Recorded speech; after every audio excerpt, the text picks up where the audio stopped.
오늘이 마가복음의 마지막 설교이고 여기까지 오늘까지 합쳐서 52번 마가복음 말씀을 살폈다고 이렇게 기록에 나와 있더라고요. 지난 주간에 좀 말씀드렸던 것처럼 이 16장 예수님의 부활에 대해서 말하는 이 16장에서 초기에 나오는 그런 여러 사본들에는 8절까지만 있는 것들을 볼 수 있어요. 그래서 요 9절부터 20절은 나중에 덧붙여진 내용일 수도 있겠다. 그런데 우리에게는 지금 우리 성경에 나와 있으니까 우리는 여기까지 말씀으로 좀 살피면 되겠죠. 굳이 그렇게 논쟁할 필요는 없겠다. 이 이야기는 예수님이 3번 나타나신 걸 기록해요. 가장 먼저 7 귀신 쫓아내어 주신 막달라 마리아. 요 막달라 마리아에게 나타내신 일은 마태복음이나 요한복음에 나와 있습니다. 원래 마가복음이 없었다면 마태나 요한복음에서 영향을 받아서 여기로 들어온 것이죠. 이 막달라 마리아에게 가장 먼저 보여주셨어요. 그래서 예수와 함께하던 자들이 슬퍼하며 울고 있는 가운데 마리아가 갔는데 그들은 어떻게 해요? 안 믿습니다. 듣고도 믿지 아니하니라. 그리고 두 번째 나타나신 것에 대해서 요 두 제자, 요거는 누가복음에 나오는 이야기인데요. 엠마오라는 도시로 가는 그 길에서 예수님을 만나서 한참을 동행하면서 대화를 나누다 보니까 나중에 예수님이었구나 깨달아요. 그래서 다시 돌아가서 제자들에게 말했지만 여전히 믿지 않는 겁니다. 그리고 제자들이 음식 먹을 때 예수님이 그 11제자들 가운데 나타나셨어요. 여러분, 이 음식 먹을 때 나타나셨다. 이제 저희도 어렸을 때 차례를 지냈었는데 차례 음식을 차려놓고 촛불 켜놓고 잠깐 나갔다 오죠. 그러면 그 중간에 이제 조상신들이 오셔가지고 드신다 그러는 거예요. 그런데 갔다 오면은 뭐 줄어 있습니까? 아니요, 줄어 있지 않아요. 그래서 이제 그날이 잔치처럼 다 음식 나눠 먹고 그렇게 하는 그런 날인데 지금 예수님이 제자들이 음식 먹을 때 그들 가운데 오셔서 뭐 하셨을까요? 같이 드시는 거예요. 너 먹는 그 생선 좀 줘봐라. 그래서 뭐 하시는 거냐면 어떤 귀신도 어떤 영적 존재도 이 음식을 먹지 않는 거예요. 그러니까 그거 너무 그리운 마음에 예수님의 영을 보는 거야 라고 말했던 사람들에게 이 음식을 드시는 것, 우리가 먹고 있었던 그 생선을 예수님이 드셔서 그 입속에서 사라지는 장면, 이것은 정말 어떻게도 다른 방법으로는 반박할 수 없는 그런 증거. 어떤 증거요? 예수님이 말씀대로 육체로 부활하셨다는 것. 그들이 함께 있을 때 보고 만지고 먹고 함께 했었던, 물론 그것과 같은 면과 다른 면이 있겠지만 육체를 가지고 부활하셨다는 것. 그리고 그들의 믿음 없는 것. 그들이 지금 여러 차례 들은 바를 듣고도 믿지 않았죠. 이것을 꾸짖으신 것. 왜? 또 한 번 믿지 않기 때문에, 그들이 믿지 않았기 때문에 꾸짖으셨다. 그러면서 이제 사명을 주시는 장면이 나타납니다. 이 사명 장면도 마태복음에 나오는 대위임령하고 아주 유사하죠. 너희는 온 천하에 다니며 만민에게 복음을 전파하라. 그럴 때 믿는 것은 뭐하고 결부돼 있어요? 세례를 받는 것. 그들이 전파하는 복음을 듣고 믿는 것은 세례와 아주 긴밀하게 관련되어 있습니다. 믿고 세례를 받는 사람. 그래서 우리 주일학교 청소년들은 하이델베르크 공부하면서 우리가 믿음을 유지하기 위해서 세 가지 있었죠. 하나, 말씀 듣는 것. 또 하나, 성례에 참여하는 것. 세 번째, 어제 한 거였죠. 뭐였습니까? 그쵸. 감사하는 삶. 선행이 우리 믿음을 뒷받침한다. 감사하는 삶의 열매인 선행이 우리 믿음을 뒷받침한다. 근데 그 가운데 성례가 있는 거예요. 믿음을 드러내고 확증하고 그것을 지켜가는 데 있어서 요 세례가 들어있고요. 그런 사람은 구원을 얻을 것이고 믿지 않는 사람, 증거에도 불구하고 믿지 않는 사람은 정죄를 받을 것이다. 이렇게 말해서 믿는 사람과 믿지 않는 사람 사이에 이 엄청난 간극, 이 엄청난 멀리 떨어져 있는 이 모습이 그들 가운데 있는 거죠. 한쪽은 구원을 받아요. 세례, 요거 중요하니까 머릿속에 좀 염두에 두세요. 그런데 믿지 않으면 그 사람에게는 정죄, 심판을 피할 수 없는 것, 이것이 믿지 않는 사람에게 임할 모습이다. 그러면서 믿는 자들에게 이런 표적이 따를 것이다 이렇게 말해요. 그래서 내 이름으로 귀신을 쫓아내며 새 방언을 말하며 뱀을 집으며 무슨 독을 마실지라도 해를 받지 아니하며 병든 사람에게 손을 얹은즉 나으리라. 이 5가지, 이것이 예전에 처음 이 말씀을 접했을 때 정말? 그래서 병든 사람에게 손을 얹고 기도해보고 이런 일들이 있었죠. 그래도 겁은 나가지고 뱀독을 마실 생각은 못했어요.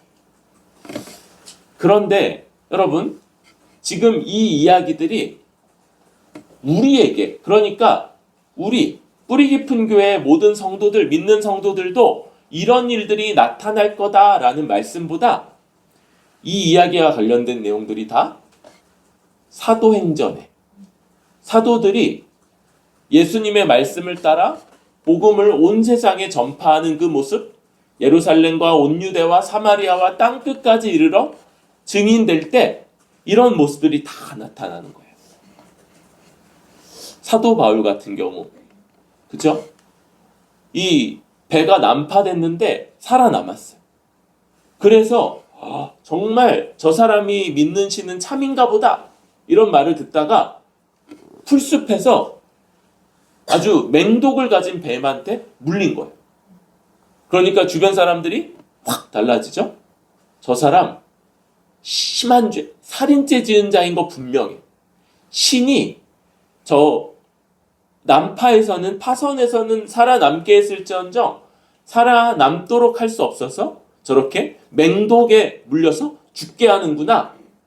그래서 뱀에 물리면 조금 있으면 온몸이 붓고 막 피가 나오고 그러면서 숨이 끊어져야 되는데 멀쩡. 서로 굉장히 뻘쭘함이 있겠죠? 멀쩡한 사도 바울과 그 멀쩡한 것이 언제 사라질까 기다리고 있는 주변 사람들과 그런 모습들, 이런 것들로 지금 여기 나오는 이 5가지가 다 사도들이 복음을 전하는 가운데 다 증명이 되는 그런 모습들이 있는 것이죠. 그러면서 마지막으로 예수님이 하늘로 올려주셔서 하나님 우편에 앉으십니다. 이 하나님의 우편에 앉는다.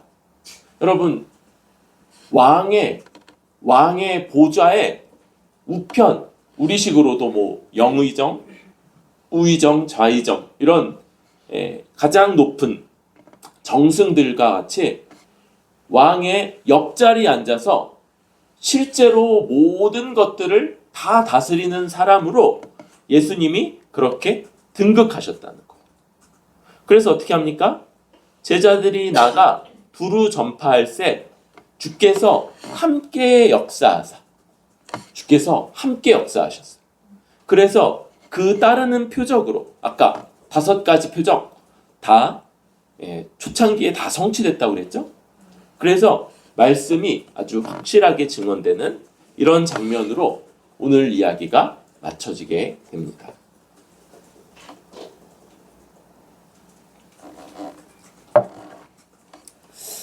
우리 이 말씀과 관련해서 가장 먼저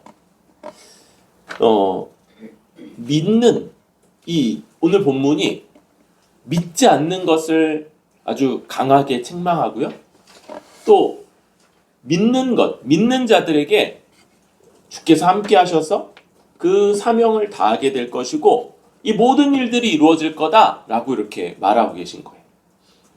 그래서 요 믿음, 믿지 않음 이것이 사실 예수님이 십자가에 돌아가시고 부활하시기 전까지 아무도 제대로 이해하거나 믿을 수 없었죠. 그러나 예수님이 부활하신 이후에 우리에게 있어서는 이것이 아주 중요한 바이고 믿지 않는 것, 그것은 책망받을 만한 일이다. 주님이 한탄하시고 책망하시는 것. 물론 여러분 이 가운데 이런 면이 있는 거죠. 주님이 찾아오시고 보내시고 와서 직접 드시고 그러면서 저들의 불신앙, 저들이 쉽사리 믿지 못하는 그 마음을 움직이셔서 믿게 하시고 따르게 하시고 그렇게 살아가게 하시는 거예요. 우리 이미도 말했지만 예배에 참석해서 말씀을 듣는 것, 이것이 믿음이 생겨나는 가장 주된 방식이고 예배 가운데 이루어지는 성례에 참여하는 것, 그리고 이 믿음을 뒷받침하고 더 확신케 하는 것이 선행, 감사하는 삶이다. 이렇게 생각할 때 여러분 이렇게 예배 자리 가운데 나오는 것, 그래서 우리를 일깨우시고 깨우치시고 다시 듣게 하시고 새롭게 마음을 새기게 하시는 것들, 이 모든 것이 다 주님이 우리에게 믿도록 은혜 베푸시는 거라고 할 수 있습니다. 여러분, 그런데 한번 잘 생각해 보십시오. 지난 시간에 우리는 이 부활의 증거, 그것은 비어진 무덤이고 그 증인들이 가장 신뢰받을 만한 대제사장들이나 바리새인들이나 그런 권위 있는 사람들을 모셔오는 것이 아니라 사회적 주의도 없고 그들의 말은 법정에서 법적 증거로 인정되지도 않는 여인 3명이 부활의 첫 증인이 됐다는 것들을 보았습니다. 여러분, 그러니까 이 증거, 만약 누군가가 내 앞에서 이 표적들 5가지 중에 하나라도 펼쳐진다면 그러면 믿겠습니다. 이런 것들이 합당한 방식이 아니라는 거예요. 증거가 부족하기 때문에 나를 설득해 줄 증거가 있으면 그때 믿고 내가 따르겠습니다 라고 하는 건 그것은 주님 앞에 합당하지 않은 이야기라고 할 수 있습니다. 주님이 책망하면서 이렇게 말씀하시죠. 믿음이 없는 것의 이유 뭡니까? 14절에 마음이 완악한 것.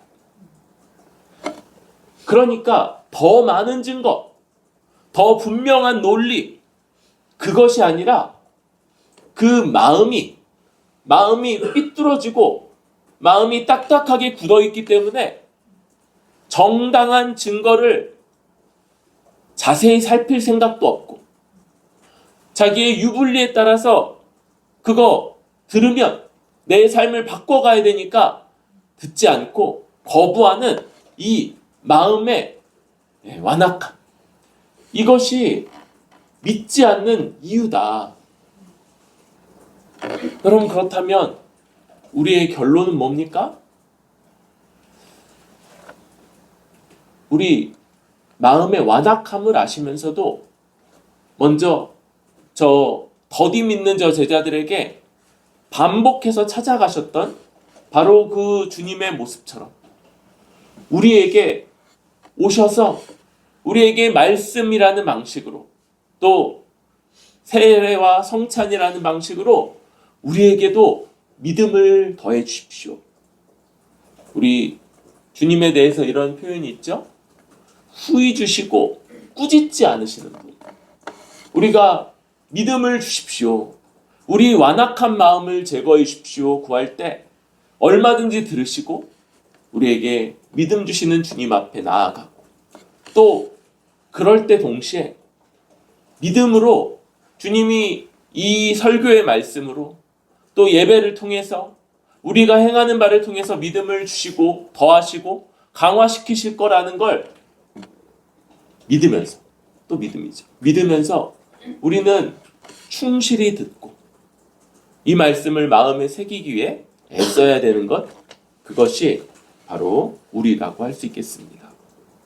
우리가 이 증거가 부실해서가 아니라 우리 마음의 완악함이 믿음을 갖지 못하고 잠깐 있는 것 같았는데 떨어져 버리고 또 다른 것들의 마음이 다 쏠리는 이런 것들, 주께 은혜가 많으시고 우리 구하는 바 후히 주시는 우리 주님께 우리 완악한 마음을 제거하셔서 믿음 달라고 우리 같이 구하는 그런 우리들이 될 수 있기를 바랍니다.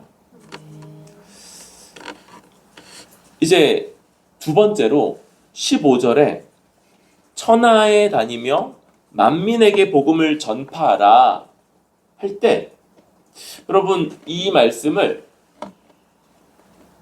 개인적으로, 그러니까 한 개인이 나가서 복음을 들고 가서 예수 믿으세요 이것들을 포함하겠지만 이러한 모습들로 많이 이해를 했던 것 같아요. 그런데 여기 너희는 누구입니까? 바로 교회의 기초가 되는 11사도, 나중에 마띠아가 추가돼서 다시 12이 되는 그 11사도인 것이죠. 이들이 바로 교회의 기초가 되는 사도들이다라는 것과 또 믿는 것은 16절에 뭐와 교호적으로 뭐와 같은 의미로 여겨지냐면 세례를 받는 것. 그러니까 믿는다는 것은 나는 마음속에 예수님을 받았어요 라고 하는 그런 아주 개인적이고 그러한 주장에서 그치는 것이 아니라 그러한 사람마다 이제 교회 앞에서 자신의 믿음, 먼저는 자기가 이해한 바, 자기가 믿는 바를 진술하고 그리고 그 삶이 그 믿는 것들을 부정하는, 완전히 부정해버리는 삶이 아니라는 것들을 확인하고 그리고 세례를 받는, 세례를 받아 교회 공동체의 일원이 되는 방식으로 이 이야기가 믿는다는 것이 정의된다는 것. 그러니까 여러분 지금 이 만민에게 복음을 전파하라는 이 사명, 지상명령은 우리 모든 신자들에게 주어진 것이 맞는데요. 구체적으로 무슨 단위로? 교회, 더 정확하게 지역교회 단위로, 하나하나의 지역교회 단위로 주어져 있는 명령이라고 할 수 있고요. 그래서 각 지역마다 이 복음을 붙잡고 거기 참석만 하면 복음의 진리가 들리고 그래서 믿음을 불러일으키게 되고 성례가 정당하게 거행되는 그런 지역교회가 각지에 세워지는 것, 그것이 바로 이 온천하에 다니며 만민에게 복음을 전파하는 방식이었고요. 우리 사도행전에서 먼저는 베드로가, 그리고 뒤에 그 사역을 이어받은 바울이 각지를 다니면서 하는 것이 교회를 세우는 것이죠. 교회를 세우는 것. 그래서 우리는 이 만민에게, 온 천하를 다니며 만민에게 복음을 전파하라는 이 말씀을 그냥 한 개개인들이 복음을 들고 나름의 방식으로 여기저기 가서 어떻게든 복음을 전하라는 것일 수 있지만, 그러나 그것보다 더 높은 차원으로 성경적인 교회, 주님이 내 교회를 세우겠다 말씀하셨던 그 교회가 각 지역에 서고 그 교회 안에 속하여서, 세례를 통해 그 가운데 속하여서 함께 살아가는 방식, 이것이 이 지상명령을 성취하는 방식이라고 할 수 있습니다. 우리는 그래서 빨리 예배 마치고 복음 들고 어디 나가서 그래서 복음을 전해야 되는 것 이전에 먼저 복음적인 교회에 속하고, 그리고 그 교회가 더 복음적, 더 성경적이 될 수 있도록 돕고 섬기는 것, 나도 그 가운데 일원으로서 이 진리를 함께 지켜가고 또 살아가는 것, 이것이 주님의 가장 높은 명령, 지상 명령을 성취하는 방식이라고 할 수 있습니다. 그런 의미에서 처음 교회가 세워질 때, 그리고 초창기에 아직까지는 신약 성경이 다 기록되어 있지 않을 때, 그들에게 이 5가지 일들이 베드로를 통해서, 바울을 통해서 여러 번 이루어지면서 그들이 참으로 하나님의 진리를 전하고 있음을 확증했던 것이죠. 그럴 때 지금 우리 부활하신 예수님은 하늘로 올라가셔서 하나님 우편에 앉아 계시죠. 여러분, 하나님이 이 땅에서 원래부터 첫 창조 때부터 세상을 창조하시고 다스리는 일들을 하고 계시고요. 또 부활 이후에 이제 신약 교회를 세우시고 이제 그 교회를 다스리는, 특별하게 다스리시는 이 일을 하고 계시는 것이죠. 그래서 우리는 지금 우리 곁에 계시지 않지만 하나님 옆에 앉으셔서 세상을, 모든 것들을 다 다스리세요. 우리 주님이 이 세상에 사소해 보이는 일들까지도 다 다스린다는 것 뭡니까? 하늘에 나는 새, 그렇죠? 그 동전 하나 주면 그거 2마리 주는 아주 값싼 새, 그 새도 먹이시고, 또 머리카락 한 알도 하나님이 허락하지 않으시면 땅에 떨어지지 않는다. 우리 예배 마치고 나면 이제 이렇게 머리카락 많잖아요, 바닥에. 하나님이 다 이 예배 중에 다 허락하신 것들입니다. 이렇게 가장 사소해 보이는 것, 머리털 하나, 동전 하나면 2마리 주는 그 값싼 새까지도 세심하게 돌보시는 하나님이 이 세상 전체를 좌우하시는 것이죠. 그래서 우리는 세상을 놓고도 하나님 앞에 기도합니다. 우리 오늘 기도 인도자가 이 위정자들, 또 나라를 지혜롭게 잘 다스리고, 그래서 우리 교회가 평안함 가운데 교회의 사명을 잘 감당할 수 있기를 기도했죠. 우리 하나님이 우리 주 예수 그리스도를 통해서 이 땅을 다스리시기 때문에 이런 기도가 가능한 것이죠. 그런데 여러분, 더 특별한 곳, 바로 자신의 몸, 교회는 부활하신 그리스도의 몸이다 라고 말하는 이 몸인 교회를 예수님은 더욱 특별하게 돌보시고 살피시는 거예요. 여러분, 저 제자들이 복음을 전하기 위해서 나섰을 때 얼마나 척박하고 얼마나 그 여정들 하나하나마다 저기 도달할 수 있을지, 중간에 무슨 도적을 만나고 무슨 일들을 겪게 될지 치안 이런 것들이 보장되지 않는 그런 사회 속에서, 그럼에도 불구하고 그들이 이 사명을 감당하면서 각지에 1세기가 되기 전에 로마 전역에 교회들을 세울 수 있었던 것은 바로 이 함께 하시고 다스리시는 주님의 통치를 믿었던 것이죠. 여러분, 부활하셔서 하나님 보좌 우편에서 통치하시는 우리 주님을 우리가 더 의지할 수 있기를 바랍니다. 세상에 신을 믿지 않고 세속화되어 있어요. 그래서 여러 가지 자연적인 원리들, 여러 가지 방식으로 그냥 돌아가는 것 같은 이 세상, 그렇지 않고 하나님이 하나님의 뜻대로 다스리고 계시고, 무엇보다 그 가운데 때로는 난파선 같은 우리 교회를 하나님이 살피시고 돌보시고 이끌고 계시다는 것.